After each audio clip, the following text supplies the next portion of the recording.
일본에 만약에 3나노를 생산하게 되면은 어디다 쓸 거냐. 네. 그래서 일본에서 지금 나오는 얘기가 이번이 마지막 기회다. 이번에 만약 이게 일본 실패하면 일본은 망한다. LP다 메모리를 만들었는데 한 6개월만 좀 버텼으면은 반도체 호황이 왔어요. 완전 호황이 왔어요. 일본의 기술이 40나노밖에 안 되는데 2나노를 갑자기 만든다는데 이게 과연 가능하냐?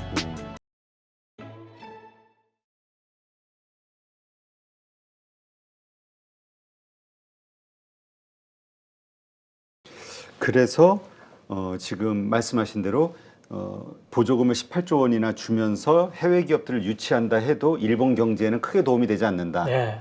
근데 저는 거기다 더하는 좀 의외인 게 좀 우리가 유치할 때는 좋은 아주 미래지향적인 이 신기술 네. 공장들을 좀 첨단 산업을 유치하려고 하잖아요. 근데 다 옛날 거 네. 28나노니 뭐 이런 식으로. 네. 네.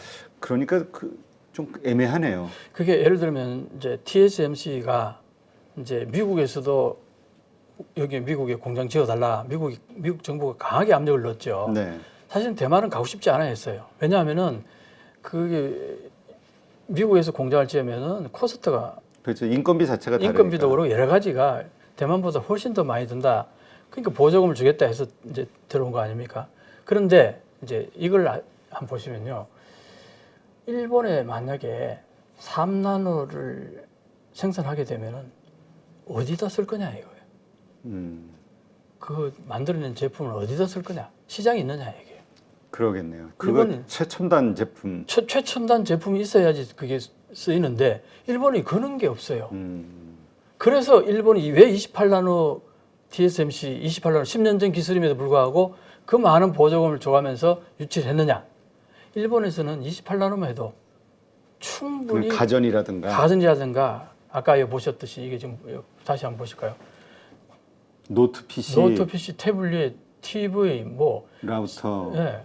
뭐죠? 스마트폰, 자동차 반도체, 게임기 뭐 전부 다 좀 그러네요. 28나노까지 이게 되거든요. 근데 실제로 28나노, 22나노 이걸 일본에서는 전부 TSMC에다가 다 그걸 맡겨요. 네. 그 맡기던 걸 대만에서 만들지 않고 일본에서 만든다. 그 차이밖에 없는 거예요.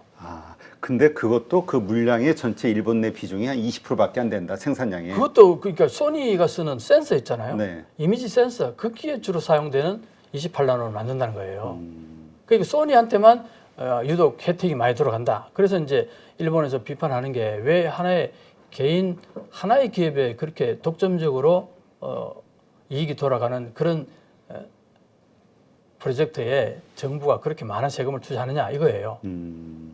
그렇군요.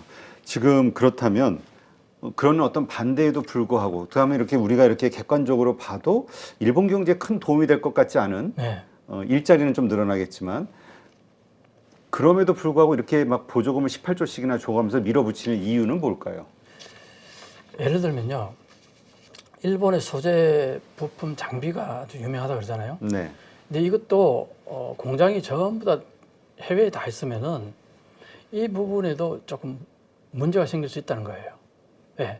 그 원거리 이렇게 공수를 하고 하면은 뭐 코스트도 들 거고. 그래서 결국은 이제 이 일본의 소재 부품 장비를 활성화시키는 차원에서도 그걸 바로 옆에서 사용할 수 있는 공장이 많이 있는 게 좋다는 거죠. 네. 그런 측면도 굉장히 강하고요. 또 하나는 이제 이 일본의 공장이 들어오게 되면은 제일 필요한 게 뭐겠어요? 인원이겠죠. 그렇죠. 기술자가 필요하잖아요. 일본에 기술자가 없어요. 그럼 어떻게 되겠어요?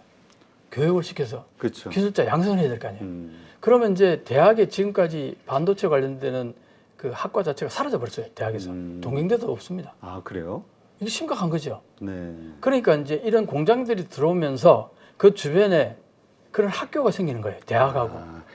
여기에 취업하기 위해서 필요한 기술, 네, 그렇죠. 혹은 지식을 가르쳐주는 과가 생긴다. 그러니까 인재 양성이 되는 거예요. 네. 그러니까 장기적으로 보면 이건 반드시 필요한 건데 그런 측면에서는 이게 이제 하나의 이렇게 뭐 씨앗을 뿌린다 그런 측면에서 보면은 상당히 의미 있는 얘기가 되겠죠. 네, 그렇군요. 그런 차원에서 네. 그렇다면 지금의 이 일본 정부의 의도는 예전과 같은 반도체 산업의 부활 네. 이거보다는 네. 어떤 의미로 봐야 될까요? 그렇게 공격적이진 않네요. 그러니까 공격적이지 않은 이유가 지금 뭘 하려고 해도 기술도 없고요. 아, 사람도 없고 그다음에 자본도 그래요. 지금 예를 들어서 TSMC에다가 한 4조 가까이를 지원해요. 근데 일본이 그렇게 지원하는 것 자체가 작년 2022년도 예산이에요. 네. 한 7천억엔, 그러니까 한 6조 그 정도였어요. 거기에서 4조를 TSMC에다 보조를 해준 거예요. 엄청나게 많이 해준 거 아니에요? 그러네요. 그 하나에다가. 그런데 이제 그 뒤로 그게 28나노밖에 안 되는 10년 전 기술이다 하고 비판이 많이 들어오니까 제2의 공장을 짓는다 그래가지고요. TSMC에다가 그 다음 16, 14나노 있죠. 그 다음 공정. 요걸 이제 짓는다 그래요. 음, 그래서 TSMC에서도 이제 28나노, 22나노는 너무 오래된 기술이다 비판이 많으니까 또 그러니까 일본의 경제산업성에서 TSMC에다가 또 많은 요구를 했겠죠. 그래서 제3공장, 제4공장까지 짓는다는 얘기까지 나옵니다. 그러면서 계속 TSMC는 일본의 보조금, 정부의 보조금을 요구를 해요. 그 뭐 한 반, 50% 가까이 보조금을 요구합니다.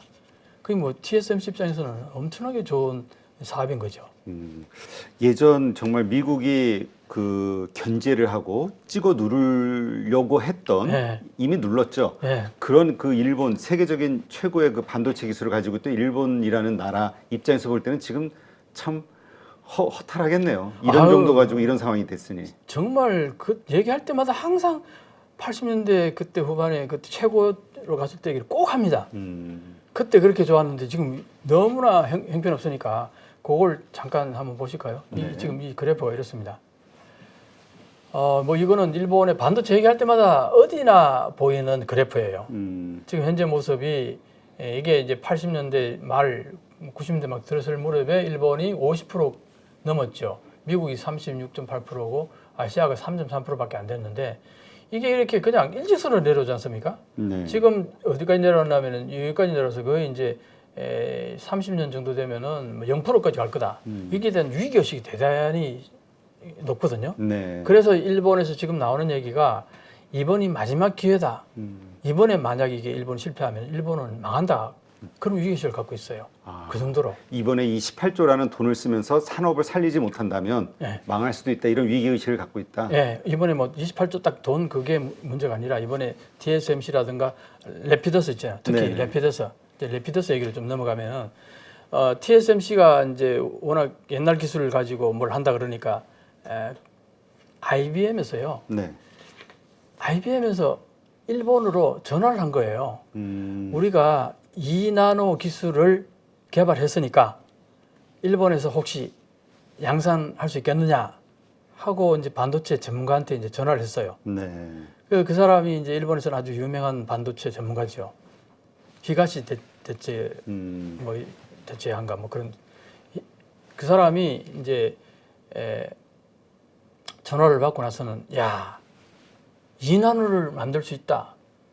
이거는 엄청난 얘기잖아요. 그렇죠. 우리 지금 뭐 3나노 가지고 얘기하고 있으니까 그러고 삼성전자도 있는데 TSMC도 그렇고. 예, 근데 이제 IBM이 2나노 기술을 가지고 있다 그러니까 우리가 돈하고 뭔가 이렇게 좀 하면은 만들 수 있겠다는 그 희망이 이제 생기는 거잖아요. 지금 40나노밖에 안 되는데 그래서 이제 정부에다가도 알아보고 곳곳에 이제 알아봐서 결국은 이제 경제산업성하고 이제 어느 정도 얘기가 돼가지고 그 다음에 대기업들도 한 8개, 7개 대기업하고 1개 대형 은행하고 이렇게 8개 기업들이 합쳐가지고 레피더스라는 회사를 만들었어요. 그 저희가 그러니까 정부 주도하에 대기업 8곳이 뭉쳐진 거죠. 예, 과거에 파운드리 회사. 그렇죠. 과거에도 이제 소위 말해서 그 히노마루 반도체라 그래. 히노마루라는 게 일장기를 말하잖아요.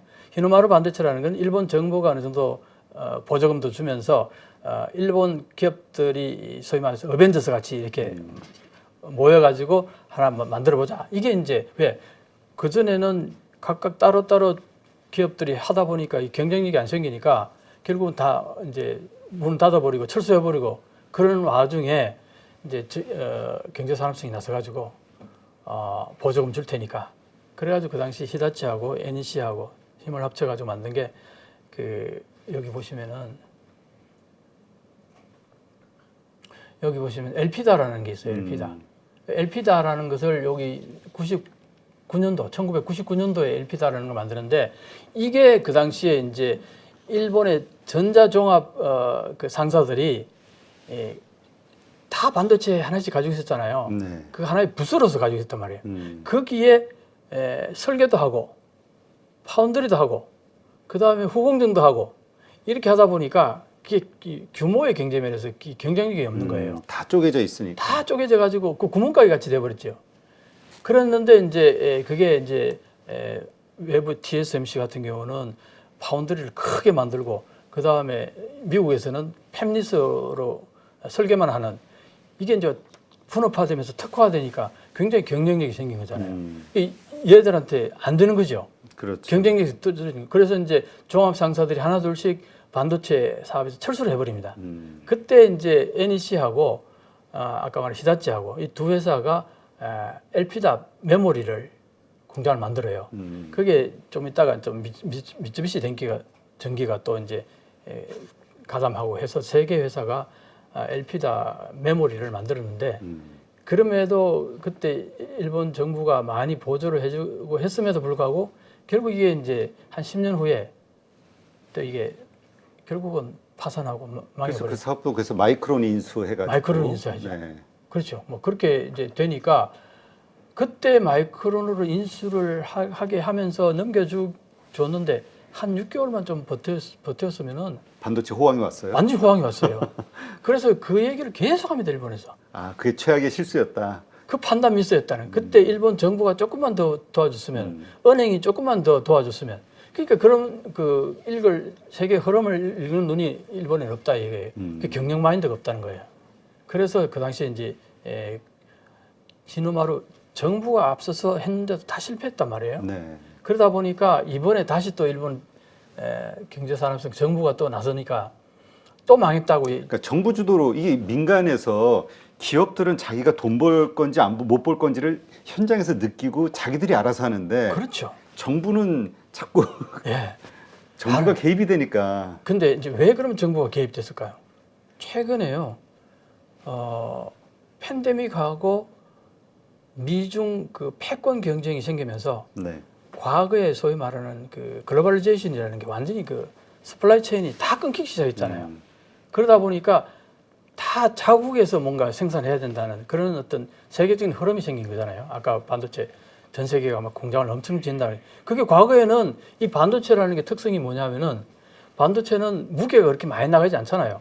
그러니까 이게 어디에서 그걸 만들더라도 거리가 멀더라도 별로 그렇게 항공으로 그냥 비행기로 보내니까. 금방 그 이동은 사실은 그게는 코스트가 그렇게 많이 안 들어요. 네. 그렇기 때문에 어디에서 만들더라도 상관없다고 그랬었어요.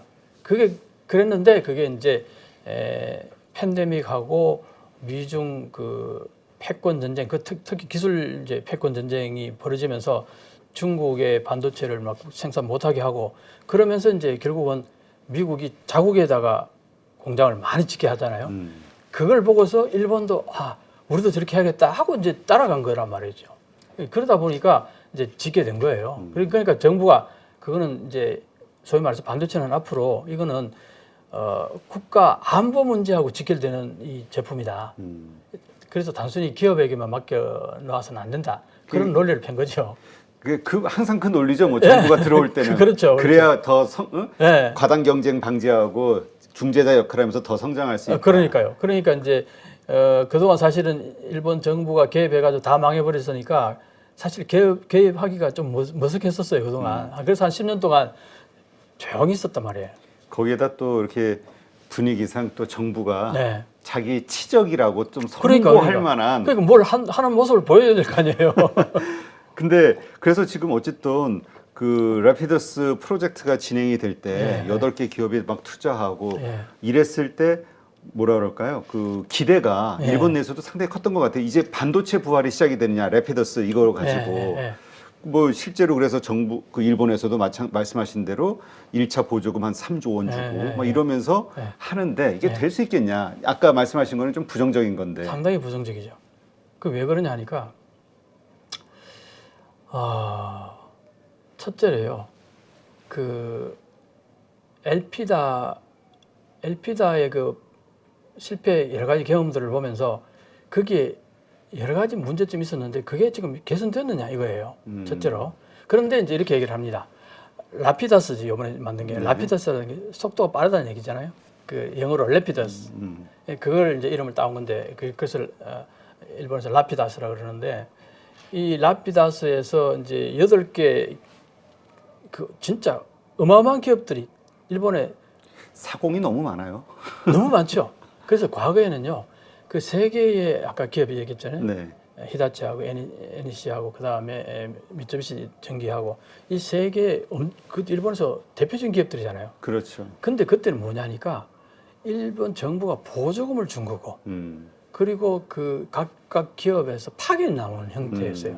그래서 그게 컨소시엄을 해가지고 거기서 뭘 할 건가 연구 개발을 한 거예요. 네. 그러다 보니까 어떤 현상이 벌어지냐니까 이게 하나의 회사가 아니잖아요. 그냥 컨소시엄이란 말이다. 그렇죠. 그러다 보니까 각 회사에서 A급 기술자를 파견 안 해요. B급 기술자를 파견하고 가서 뭐 하는지 동향 살피고 와라.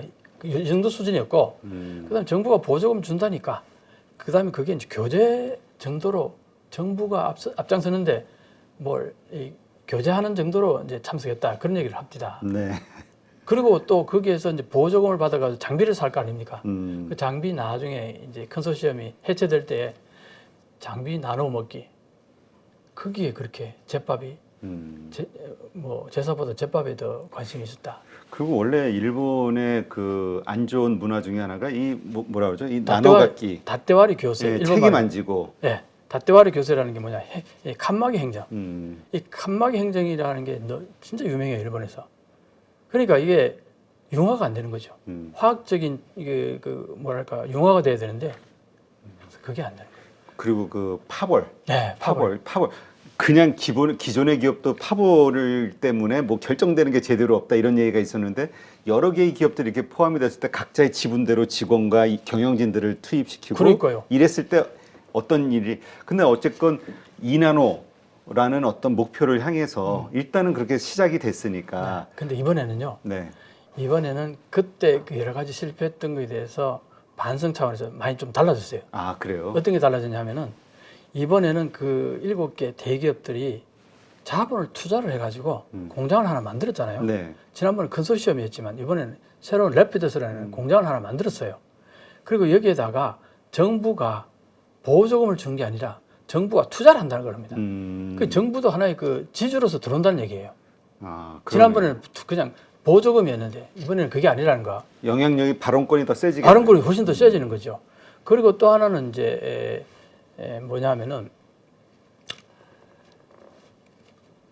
달라진 게 이번에는 그 각 회사에서 파견 나오는 게 아니라 새로운 그 정호부를 모집한다는 거예요. 아, 그러니까 새술은 새 부대에 담는다. 그러니까요. 그러니까 파견 나오는 게 아니라는 거죠. 아, 자기들도 그러니까 과거 엘피다에서 반성을 많이 했고. 그게 많이 이제 반성이 된 거죠. 왜냐하면은 그때 파견 나올 때는 그게 인사 같은 것들 다 부장, 뭐 과장 이런 것들 전부 기계적으로 나눠 가지고 그 자리를 차지하고 이랬단 말이죠. 네. 그게 여러 가지 문제가 있다는 걸 잘 알게 된 거죠. 그래서 이번에는 투자를 하는 거예요. 각 회사가 투자를 해가지고 직원을 뽑아서 새롭게 하나의 공장을 만든다. 그러니까 이제 지난번에 그런 어떤 폐단은 없겠죠. 그거 하나 이제 또 있고. 그런데 그런 면에서 이제 좀 개선됐다고 볼 수 있는데 이제 그러니까 목표도 좀 확실한 것 같아요. 지금 어쨌든 언론상을 통해서 나온 거는 2025년에 네. 시험 양산하고 시험 생산을 네, 하고 시험 생산하고. 양산은 27년도에 하겠다. 네, 뭐 27년도에. 그러면서 그 IBM에 60명 정도의 기술자들을 보내가지고 배우게 하고 뭔가 좀 활발하게 돌아가는 것 같긴 한데. 그 활발하게 이제 돌아가는 것 같은데 이제 문제점을 한번 하나씩 짚어볼까요? 네. 그리고 라피더스가 25년도에 시험 생산하고 27년도에 양산하겠다. 네. 이렇게 이제 발표를 했잖아요. 네. 그래서 뭐 IBM에 60명의 기술자들을 보내서 적극적으로 배우고 있고.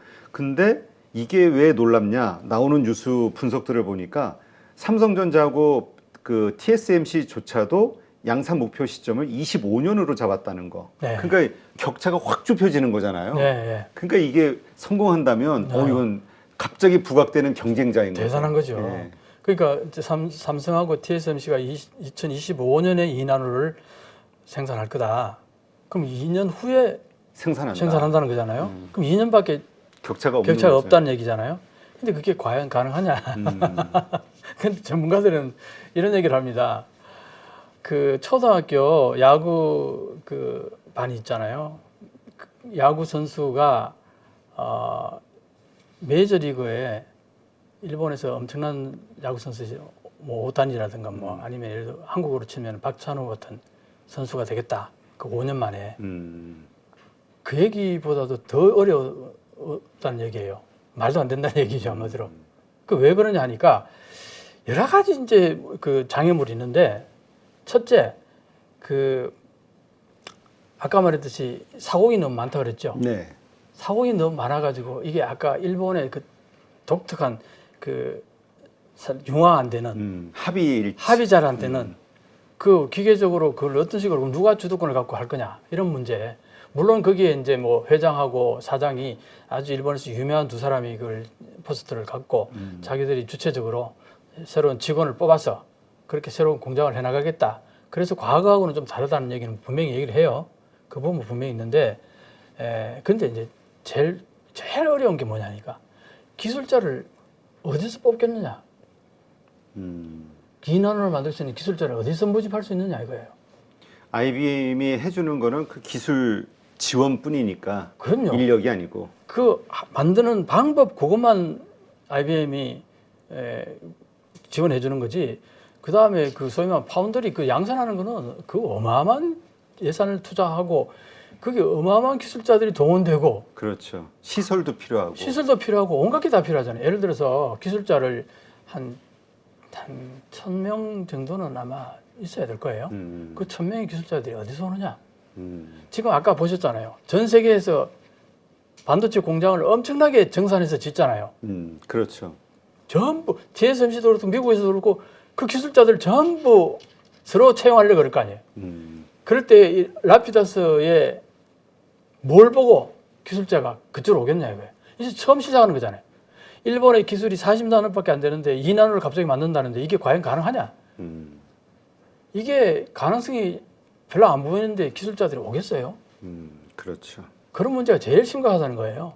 그리고 또 이게 만들었어도 우리 삼성전자가 지금 TSMC보다도 3나노가 더 뭐 앞선다 이런 얘기 하면서도 잘 안 되는 게 레퍼런스가 없으니까. 그렇죠. 네, 누가 많이 사주고 그래서 잘 돌아가는 이런 그 사례들이 없으니까. 제일 중요한 걸 지적하셨는데 내가 굳이 저 같아도 제가 고객이라도 TSMC에서 내가 10,000원을 더 주고 이걸 샀지. 네. 10,000원 아끼려고 한 번도 만들어 본 적이 없는 데다가 나 이거 잘못되면 큰일 나는데. 바로 그겁니다. 이런 심리가 들 것 같아요. 그 바로 그거예요.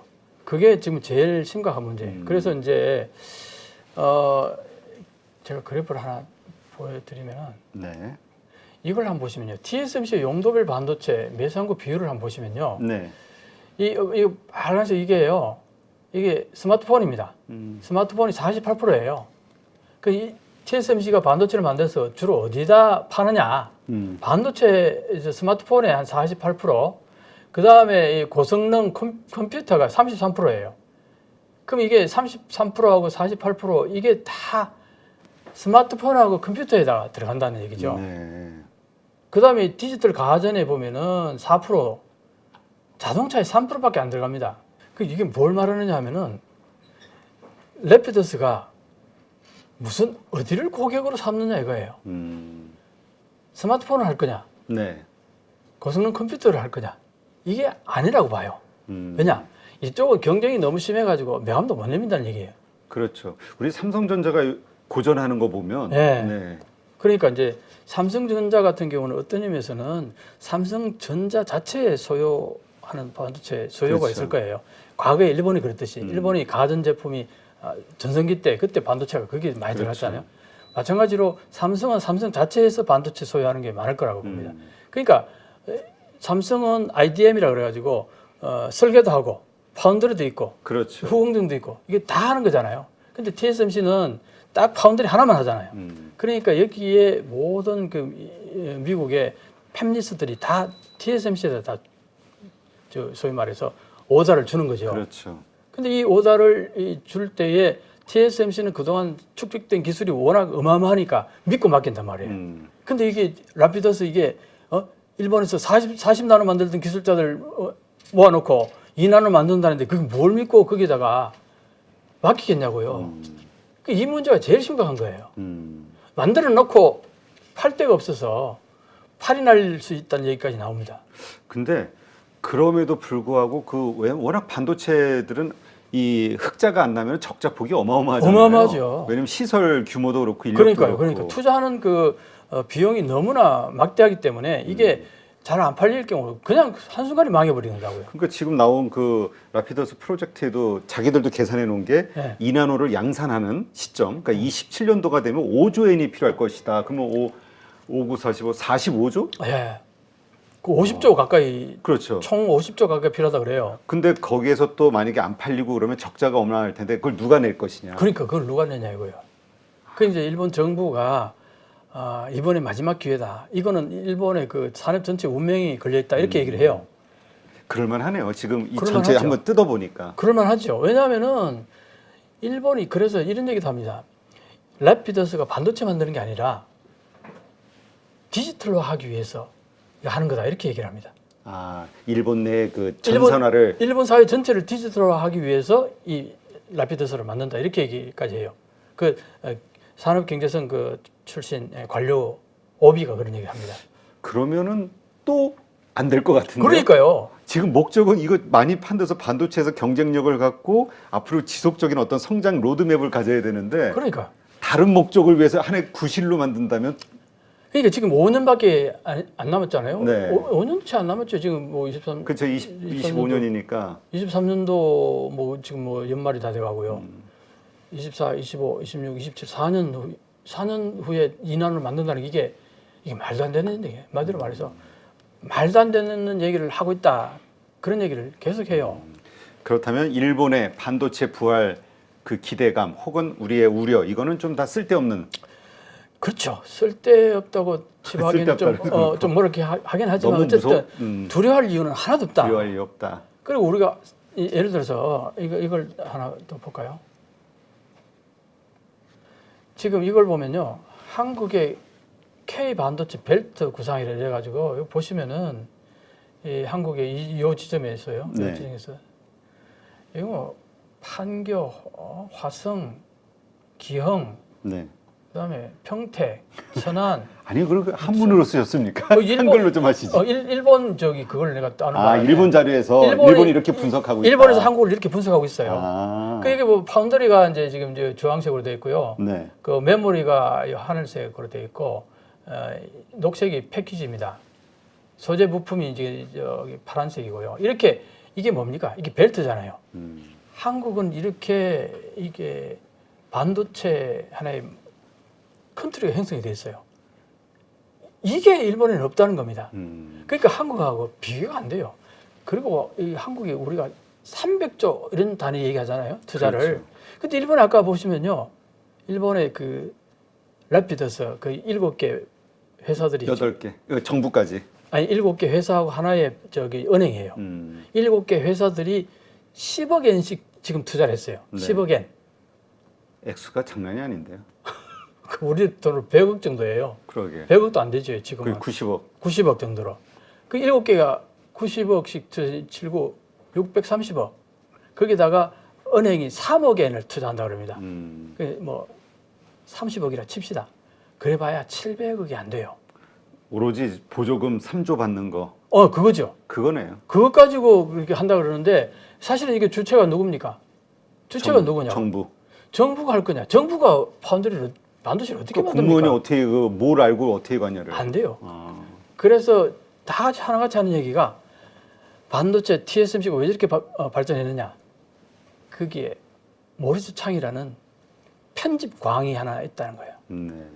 이 반도체는 편집광 같은 그런 사람이 있어야지 가능하다. 그 다음에 한국은 삼성은 어떻습니까? 이명철 그렇죠. 회장을 리더십, 강력한 리더십.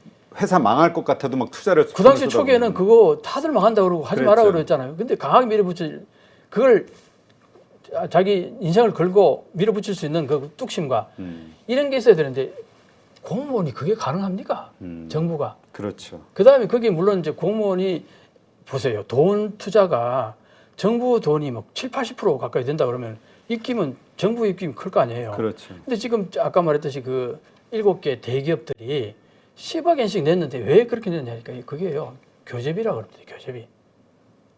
정부가 앞장서서 한다 그러는데 저거 해도 망할 것 같은데 돈 투자하기는 그냥 그 성의를 보이는 거예요. 정부가 앞장서서 나서니까 그 얘기가 계속 나옵니다.